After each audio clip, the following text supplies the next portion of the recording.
देश में credit card का इस्तेमाल बहुत तेजी से बढ़ रहा है। लोग ऑनलाइन और ऑफलाइन दोनों प्लेटफॉर्म्स पर क्रेडिट कार्ड से जमकर खरीदारी कर रहे हैं। कुछ लोग तो क्रेडिट कार्ड से अपने यूटिलिटी बिल्स का पेमेंट भी करते हैं। आजकल तो कई ऐसे थर्ड पार्टी ऐप्स आ गए हैं जिनके माध्यम से लोग अपने हाउस रेंट, मेंटेनेंस फीस या एजुकेशन फीस पेमेंट के नाम से खुद को ही पैसा ट्रांसफर कर लेते हैं। लेकिन क्या आपको पता है कि अगर आपने क्रेडिट कार्ड से ज्यादा खर्च किया तो आपका क्रेडिट स्कोर बिगड़ सकता है। अब आप कहेंगे कि हम तो क्रेडिट कार्ड से बिलों का पेमेंट इस उम्मीद से करते आ रहे हैं कि इससे क्रेडिट स्कोर बढ़ेगा, लेकिन हकीकत यह है कि लगातार खर्च करने के बावजूद क्रेडिट स्कोर स्थिर रहता है या फिर लगता है कि गिरता जा रहा है। अब क्रेडिट कार्ड का इस्तेमाल कैसे करें, लिमिट का कितना प्रतिशत हिस्सा खर्च करना चाहिए, इसके अलावा क्रेडिट स्कोर के बारे में और किस स्कोर के नीचे जाने से जो क्रेडिट स्कोर है वो खराब माना जाता है, बताएंगे सब कुछ आज के इस डिटेल रिपोर्ट में। नमस्कार, आप देख रहे हैं मनी 9 और मैं हूं आपके साथ विशाल शर्मा।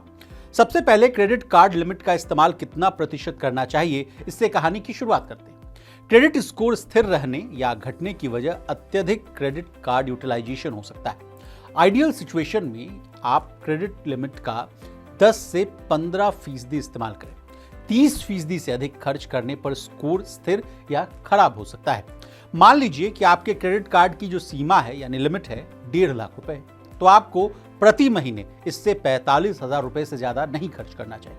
बता दें, जब आप अपनी क्रेडिट लिमिट का ज्यादा इस्तेमाल करते हैं तो आपका क्रेडिट यूटिलाइजेशन रेशियो बढ़ जाता है। ये रेशियो आपके क्रेडिट स्कोर को प्रभावित करता है। इसके अलावा ज्यादा क्रेडिट यूटिलाइजेशन रेशियो ये दिखाता है कि आप अपने क्रेडिट का मैक्सिमम इस्तेमाल कर रहे हैं। जो लोन देने वाली कंपनियां होती हैं उसको एक नेगेटिव सिग्नल भेजता है। अब आइए दूसरे उपाय पर। क्रेडिट रिपोर्ट की नियमित जांच करनी चाहिए, क्योंकि क्रेडिट रिपोर्ट जो है 100% सटीक नहीं होती और ये गलतियां आपके फाइनेंशियल बिहेवियर को गलत तरीके से पेश कर सकती हैं। ऐसे में क्रेडिट कार्ड रिपोर्ट नियमित तौर पर देखते रहें और अगर कहीं गलती हो तो उसको फटाफट सुधरवा लें। इसके अलावा अपने कर्ज में सिक्योर्ड और अनसिक्योर्ड दोनों तरह के लोन रखें। एक बैलेंस्ड क्रेडिट प्रोफाइल में सिक्योर्ड और अनसिक्योर्ड दोनों तरह के लोन होने चाहिए। पर्सनल लोन या क्रेडिट कार्ड जैसे एक तरह के कर्ज यानी लोन पर निर्भरता क्रेडिट स्कोर को बाधित करती है। ऐसे में लोन में गोल्ड लोन जैसे सिक्योर्ड लोन शामिल करना चाहिए। बता दें, एक वक्त में लोन के लिए बहुत सारे आवेदन न करें और तो और कम समय में कई क्रेडिट कार्ड या कर्ज के लिए आवेदन न करें। इससे क्रेडिट रिपोर्ट पर पूछताछ जो है बढ़ जाती है। इससे क्रेडिट गिरने लगता है, क्योंकि ये मैसेज जाता है कि आपको क्रेडिट की सख्त जरूरत है। आपकी जानकारी के लिए बता दें कि नेगेटिव रिकॉर्ड्स का प्रभाव जो है 7 साल तक रहता है। भले ही आप मौजूदा समय में सभी पेमेंट्स समय पर कर रहे हैं, लेकिन अगर पुराना रिकॉर्ड अच्छा नहीं है तो ये इसका जो असर होता है वो 7 साल तक आपके क्रेडिट स्कोर पर दिख सकता है। इसके अलावा पुराने क्रेडिट अकाउंट जो है बंद ना करें। लोग अक्सर पुराने क्रेडिट कार्ड बंद कर देते हैं, लेकिन इससे आपका स्कोर बिगड़ सकता है, क्योंकि पुराने क्रेडिट कार्ड के मायने ये हैं कि आप लंबे समय से क्रेडिट को मैनेज कर रहे हैं। इसके अलावा क्रेडिट कार्ड की लिमिट से ज्यादा खर्च करने के और भी नुकसान है। देखिए, ज्यादातर बैंक क्रेडिट कार्ड की लिमिट से ज्यादा खर्च करने पर एक्स्ट्रा चार्ज कर लेते हैं। ये चार्ज कुछ तो 100 रुपए होते हैं, और लेकिन अगर आप देखें तो कई मायने में 1000 रुपए तक भी पहुंच जाता है, जो आपके बजट को बिगाड़ सकता है।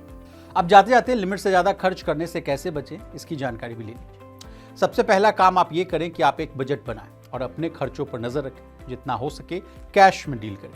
अपने क्रेडिट कार्ड बिलों का ऑटो पेमेंट सेट करें ताकि आप कोई पेमेंट ही ना भूलें।